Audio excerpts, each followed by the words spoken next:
est-ce que Pierre Richard, c'est un acteur dont le jeu vous a inspiré pour votre propre carrière? Bah oui, c'est un acteur que j'adorais déjà quand j'étais petit. Que c'est le distrait, celui qui arrive des malheurs, celui qui est dans la lune. Bien sûr, c'est celui qui me parlait directement. Et c'est toujours le cas. Après, je ne sais pas si je suis influencé. C'est un acteur que... Il était physique aussi, c'était un acrobate. Il avait quelque chose de souple aussi, qu'il a conservé d'ailleurs. C'est quelqu'un que j'aime beaucoup. Et... Après, je sais pas si... J'y pense jamais en faisant une scène, mais il doit être en moi quelque part. Un autre acteur, Patrick Devers, qui donne fièrement son nom au prix pour lequel vous êtes nommé. Est-ce que lui vous a inspiré aussi dans votre carrière? À quoi il vous fait penser? Patrick Devers, c'est plus il y a de l'angoisse en lui, une sensibilité, une fragilité. Bien sûr qu'il est très éloigné de moi, mais en tout cas c'est un acteur que j'adore. Parce qu'il est toujours vibrant, il vibre. Il vibre encore aujourd'hui très fort. Et maintenant, sans tomber dans la psychanalyse freudienne que vous écrivez. Je rappelle d'ailleurs. Voilà, comme ça fait la pub. Psychanalyse freudienne, voilà.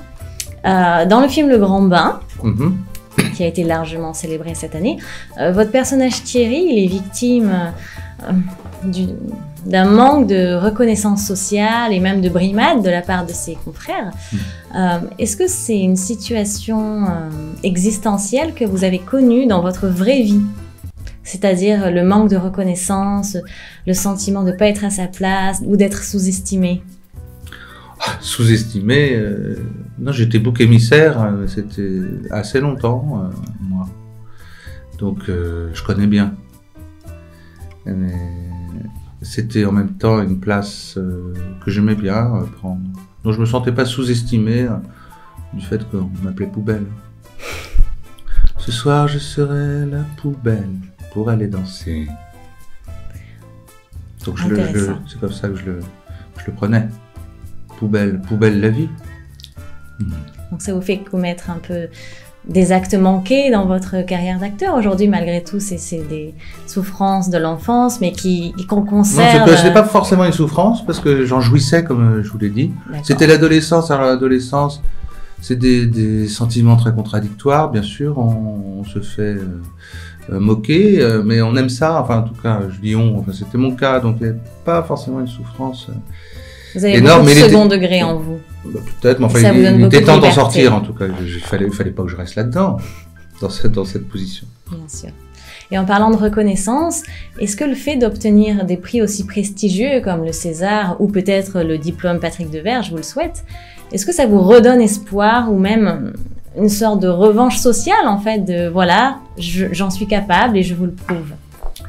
Non, c'est pas du tout mon moteur, la revanche. Pas du tout.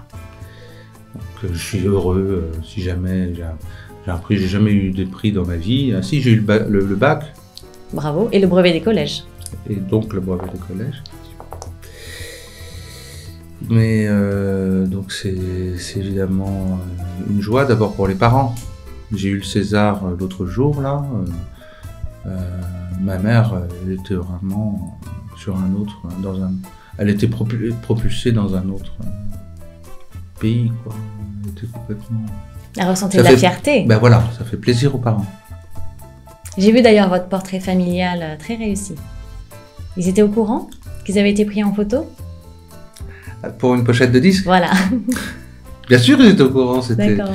C'était chez des photographes professionnels. Donc ils savaient qu'ils allaient faire... ah mais ils ne savaient pas que c'était pour une pochette. Voilà. Moi j'avais ma petite idée dans un coin de ma tête. Mais ils ne savaient pas que c'était pour une pochette. Je leur ai dit, bien sûr, avant.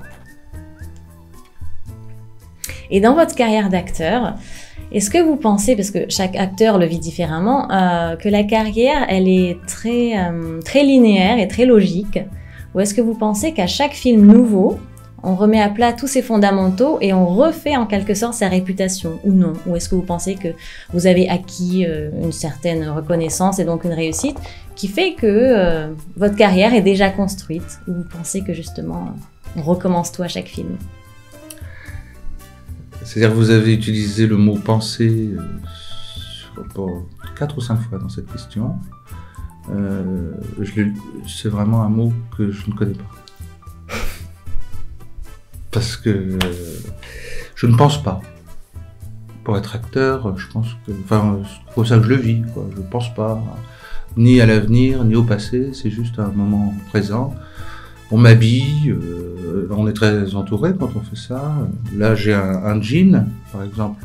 Une très belle chemise. Merci, c'est la mienne, mais ce n'est pas mon blue jean. Je mets jamais de jean dans la vie. Je déteste porter des jeans. Moi également. Vous également, j'en étais sûr. Et donc, le fait de revêtir un jean ou quelque chose vraiment qui est très loin de nous, bien, ça nous met sur le moment présent dans un autre endroit de soi-même. C'est ça donc vous pensez que dans une carrière d'acteur, vous vous glissez en quelque sorte dans un personnage de manière tout à fait spontanée, voilà. Et que ça ne témoigne d'aucune stratégie ni d'aucune organisation et vous vous laissez porter. Complètement. C'est juste que je lis un scénario, ah ben j'ai pas envie de le faire, des fois je finis même pas le scénario, et puis quand je lis un autre scénario, je me dis ah oui, je peux pas ne pas le faire parce que c'est des choses que j'ai jamais faites de ma vie. Donc c'est ce qui m'intéresse, pas plus que ça. Ça va pas très loin, hein, comme. C'est-à-dire que je pense pas qu'il y ait des acteurs, je pense qu'il y a plutôt des personnages. Intéressant. Qu'on est au service de ça et qu'on se glisse dedans comme dans un blue jean. Intéressant. C'est des phrases qu'on retrouve dans votre livre? Absolument. Oui. D'accord. Ça peut sauver des vies. Très pertinent. Oui. Et maintenant, quelle est la qualité fondamentale d'un bon acteur? Bon, moi je dirais 2 choses. Enfin, je parle de mon point de vue. C'est être à l'heure. Ah oui. Dans tout corps de métier? Dans tout corps de métier, et notamment au cinéma où quand même on engage beaucoup de gens quand on est en retard. Moi, je suis en retard dans la vie, et dès qu'il y a un truc au cinéma, bon, ben, je suis à l'heure. Et puis, le deuxième truc, c'est que j'apprends mon texte. Puis c'est tout. C'est tout. C'est simple, en fait, la réussite. C'est pas une réussite, c'est juste de vivre ça sans... Avec une discipline quotidienne, comme vous la décrivez, savoir apprendre. Non, mais c'est comme, j'ai remarqué, par exemple, Vincent Lindon, je l'ai vu dans une interview, il est agité du visage, et quand il commence à tourner, cette agitation n'existe plus. Par miracle. Donc, je pense que peut-être c'est une voie à suivre, c'est être acteur, c'est au fond se nier soi-même. Comme je vous l'ai dit que je suis en retard tout le temps dans la vie, eh ben, au cinéma, je ne peux pas m'empêcher d'être non pas en avance, mais à l'heure. Donc, je crois que c'est ça. D'accord, la base du métier, intéressant.